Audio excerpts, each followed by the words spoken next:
I've been a plumber for 38 years. I know pipes. I know houses. I know the way old homes hold their secrets in the walls, in the crawl spaces, in the places no one bothers to look anymore. But I never imagined that a burst pipe on a Wednesday morning would be the thing that cracked open the worst truth of my life. My name is Graham Whitfield. I'm 63 years old, recently retired, and I live in the same house in Tauranga where I raised my two children after my wife Lorraine passed away 11 years ago. The house is a 3-bedroom weatherboard on a quiet street near the water. Nothing extraordinary about it. A bit of a project, maybe. Drafty in winter. The kind of place that always needs something fixed. But it was ours. Mine and Lorraine's. And after she was gone, it became the only thing I held on to that still smelled like her. My older son, Derek, is 40 years old. He works in commercial property in Auckland and married a woman named Sasha about 6 years ago. I'll be honest, I never warmed to Sasha the way I should have. She was polished in a way that felt calculated. Every compliment she gave arrived with a clause attached. But Derek loved her, and that was enough for me to keep my mouth shut. My younger son, Nathan, is 35. He's always been the gentler of the two. Works as a teacher in Wellington. Married to a wonderful woman named Claire. And they have a daughter together. My granddaughter, Poppy, who is 7 years old. And the reason I still bother getting up before 8 in the morning. Nathan is the kind of man who rings just to check in, who remembers that I take my tea with 1 sugar, who showed up at my door with groceries the week after my hip surgery without being asked. The two brothers were never close. That's the honest truth. There was always a tension I couldn't quite name. Derek looking down at Nathan's modest life. Nathan quietly resenting Derek's way of making everything about money. After Lorraine died, I watched the gap between them widen. Family Christmases became exercises in careful navigation. I told myself that was just how it was between adult siblings. I had no idea how wrong I was. It started on a Tuesday in late autumn. I'd noticed the hot water pressure dropping over a few days, barely a trickle by morning, and when I went to check the pipe connection at the back of the house, I found a slow leak running down the exterior wall into the subfloor cavity. At my age and with my hip the way it is, crawling under the house wasn't happening. So I rang a local plumber, a young bloke named Tauranga who'd done some work on the neighbor's place and came with a decent recommendation. Tauranga arrived at 9:30. Good, quiet fella. Did his assessment quickly. Said he'd need to access the subfloor cavity from outside and possibly from inside the laundry room where the main line ran under the internal wall. I made him a coffee, left him to it, and sat down at the kitchen table to go through some paperwork I'd been putting off. About 40 minutes later, my phone buzzed. It was a text from Tauranga. Mr. Whitfield, I think you should come and have a look at something. I found a door under the house, behind the old HWC unit. It's padlocked. Just want to make sure you know it's there before I do anything near it. I read it twice. I'd lived in this house for 31 years. I had replaced every piece of plumbing in the subfloor cavity myself at some point. I had crawled under this house in the rain, in the heat, with a torch between my teeth and a wrench in my hand. There was no door under my house. I typed back, "That's just the old storage partition. Don't worry about it." He replied within seconds, "It's not the old partition. This is a proper door, Mr. Whitfield. Timber framed, sealed around the edges. There are 3 padlocks on it, and there's power running to it a separate cable. Not on your main board. I'm not touching it. You should come and see." I sat there for a moment. The kitchen was very quiet. Outside, a tui was making noise in the pohutukawa tree by the fence. I looked at the text again. 3 padlocks. Separate power cable. My hip ached as I stood up. I walked out to the side of the house where Tauranga had removed the subfloor access panel. He was crouched beside it, torch in hand. And when he looked up at me, his expression was carefully neutral. the look of a man who didn't want to alarm someone before they'd seen the thing for themselves. I took the torch and got down on my hands and knees and looked. The subfloor cavity under my house was about a meter high enough to crawl through, just barely. I knew every centimeter of it. Or I thought I did. But what I was looking at now, back behind the old hot water cylinder housing that I decommissioned maybe 12 years ago, was something I had never seen before. A wall, a proper framed wall, lined and painted. Set into it, a door, no handle on our side, just a flat face of painted timber. And on a hasp screwed into the frame, 3 padlocks, heavy ones. Not the kind you buy at a hardware store, the kind you buy when you mean it. Along the base of the door, barely visible in the torchlight, a thin power cable ran through a small drilled hole and disappeared inside. I stayed down there for a long time, longer than made sense. My knees were aching, and the torch beam was shaking slightly in my hand, and I kept thinking, how? How did this get here? How long has this been here? Who built this? And then, before I could stop it, another thought arrived. The only person who had ever spent time under this house besides me was Derek. About 8 years ago, before he moved to Auckland, Derek had spent a summer helping me with a renovation. He'd spent weeks under the house running new drainage lines. I'd been at work. I had trusted him completely. I had given him keys. I pushed the thought away. It wasn't fair to jump to conclusions. It could have been here before we bought the house. It could be anything, but I already knew I was lying to myself. I got up, brushed the dirt off my knees, and told Tauranga that I was going to handle this privately. I thanked him, paid him for his time, and asked him not to mention it to anyone. He gave me a long look, nodded, and left without pushing me on it. I walked back inside and stood in the kitchen and tried to think clearly.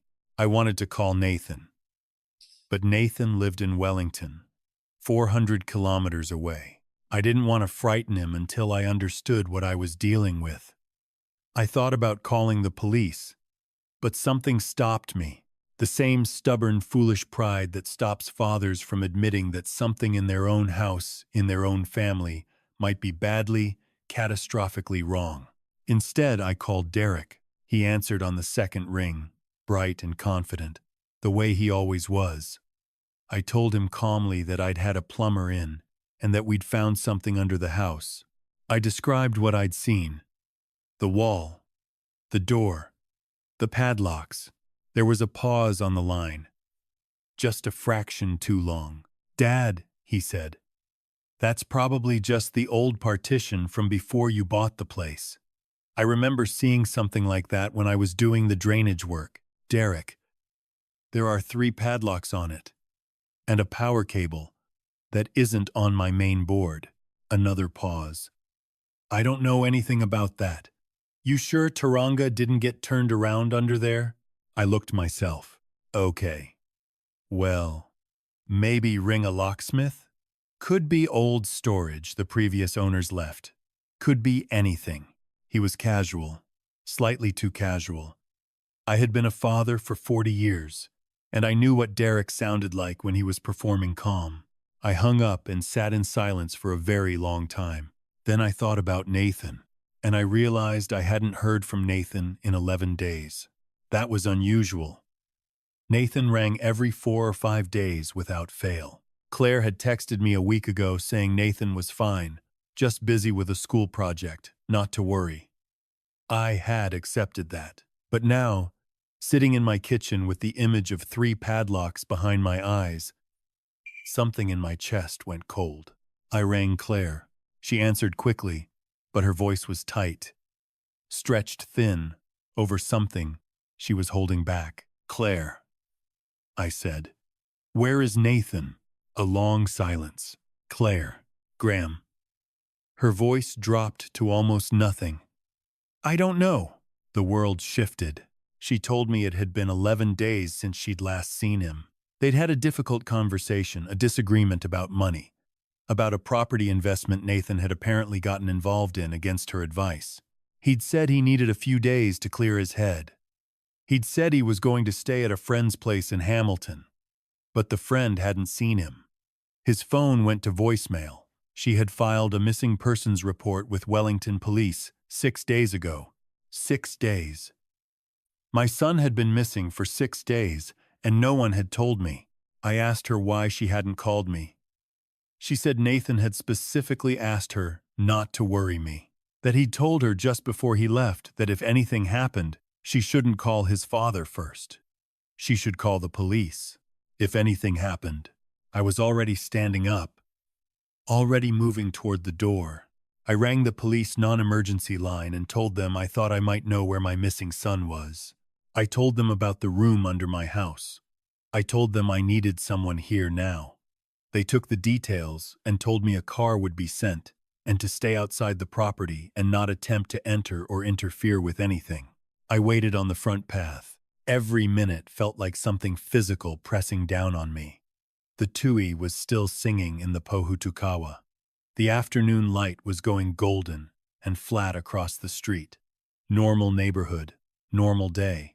And under my feet, under the floor I'd walked on for 31 years, there might be my son.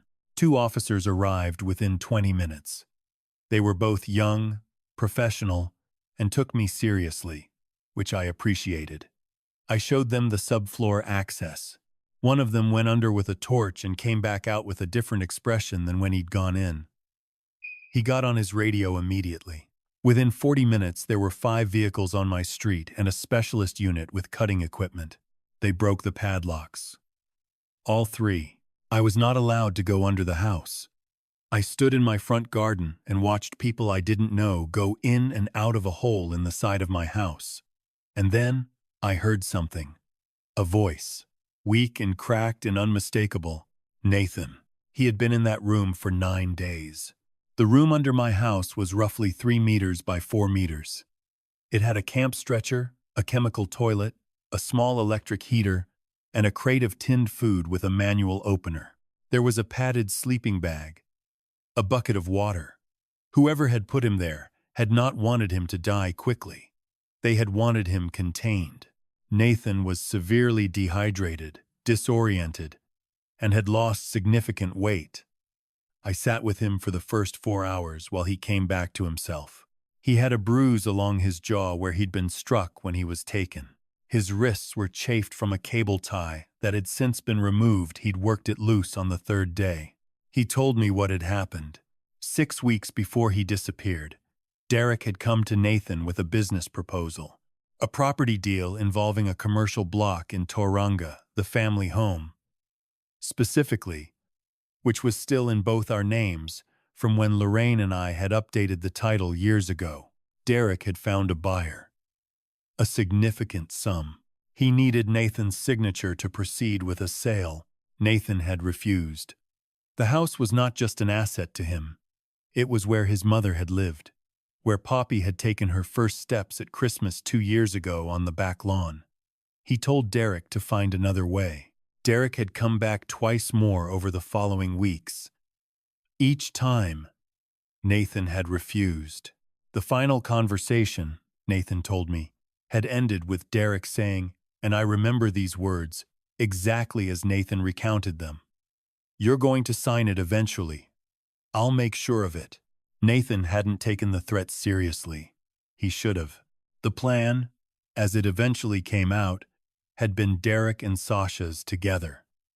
Derek had known about the subfloor space since the drainage work. He had built the room himself over a long weekend when I was in Rotorua for a fishing trip 3 years ago.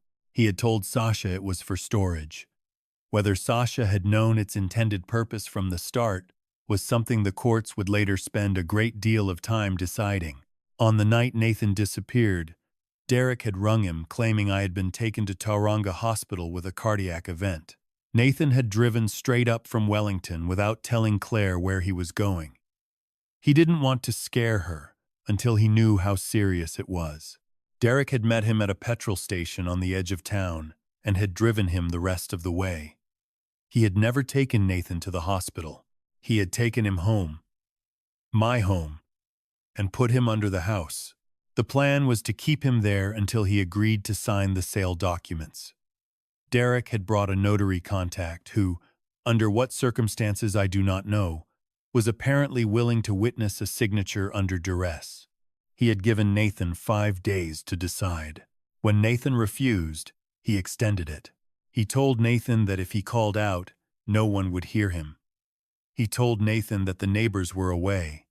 He told Nathan that I would be kept busy. That last part told me everything. Derek had been planning to call me, to keep me occupied with something, some errand, some visit to Auckland, something while he waited Nathan out. He hadn't counted on a burst pipe. He hadn't counted on Tauranga. Derek was arrested at his Auckland apartment at 11 o'clock that night. He did not resist. Sasha was taken in for questioning separately. Her position, as she maintained throughout the subsequent proceedings, was that she had known about the room, but had believed Derek's claim that it was for storage. She said she had not known Nathan was inside. Her barrister was very good. What followed was 8 months of legal proceedings that I will not pretend were anything other than exhausting and heartbreaking in equal measure. I attended every hearing. So did Claire, who is a stronger person than I have ever given her credit for. Nathan attended when his health allowed. He had developed complications from the dehydration that took several months to resolve fully. Derek was charged with unlawful imprisonment, assault, and conspiracy to commit fraud. He pleaded not guilty initially, and then, 4 months in, changed his plea. The judge was a woman in her early 50s who looked at Derek for a long time before she spoke. She described what he had done as a calculated, premeditated deprivation of liberty, motivated entirely by financial greed, carried out against his own brother, in his own father's house. She said the victim's location beneath the family home represented an additional and disturbing violation of a place that should have meant safety. Derek was sentenced to 6 years, non-parole for 3. Sasha was found guilty of accessory after the fact and received an 18-month suspended sentence. I will not comment on whether I think that was just. I have said enough about Sasha. There is something I have to say, and I will not spare myself in saying it. I built that house into a fortress in my mind. I told myself I knew every centimeter of it. I told myself I knew my sons. I gave Derek a key and trusted him without watching. I let 11 days pass without pushing harder to find Nathan. I stood in my kitchen holding a text about 3 padlocks and called Derek before I called the police. A father is supposed to protect his children, both of them, from whatever comes, including, when it is necessary, from each other. I failed that. I failed Nathan in ways that still wake me at 3 in the morning. Staring at the ceiling, working back through the days and counting the hours I wasted. Nathan does not blame me. He is generous in a way I have not earned. We have dinner together now every few weeks when he comes up from Wellington, and Poppy sits on my knee and tells me about school, and the world feels almost ordinary. Claire sends me photos. I have printed some of them and put them on the fridge. The room under the house has been demolished. I had it done professionally, every stick of framing, every nail, every trace of it removed, and the cavity filled with clean gravel and concrete. I watched them do it. I needed to watch it be gone. There is one more thing. About a month after Derek's sentencing, I received a letter. It had been sent through his solicitor, and it was in Derek's handwriting. I will not reproduce it in full, but there was one line in it that I have read many times. He wrote, "I told myself it was just business. I know now that I had stopped seeing Nathan as my brother. That's the only way I could have done it. I had made him into an obstacle instead of a person." I have thought about that sentence more than I have thought about almost anything else in the past year. Because it is not just a confession about Derek. It is a warning about something that can happen slowly, quietly, to any of us. When we reduce the people around us to what they can give us or what they stand in the way of, we lose something that cannot easily be recovered. The distance between seeing someone as family and seeing them as an obstacle is not as wide as we would like to believe. It can close in increments, in resentments, in small dismissals. The people we share blood with are not our assets. They are not instruments of our ambition. And the homes we build together are not just property. They hold the shape of the lives that were lived in them. I was 62 years old when I found out there was a room under my house I had never known about. I was 63 by the time I understood that the room wasn't the real secret. The real secret was how far a person can travel from who they used to be, and how quietly they can do it, while the people who love them are looking the other way. Watch the people in your life. Not for signs of danger, though sometimes that matters too. Watch for the moment they stop seeing you, because that is the moment everything becomes possible. And if you have a son, or a brother, or anyone who matters to you, ring them today.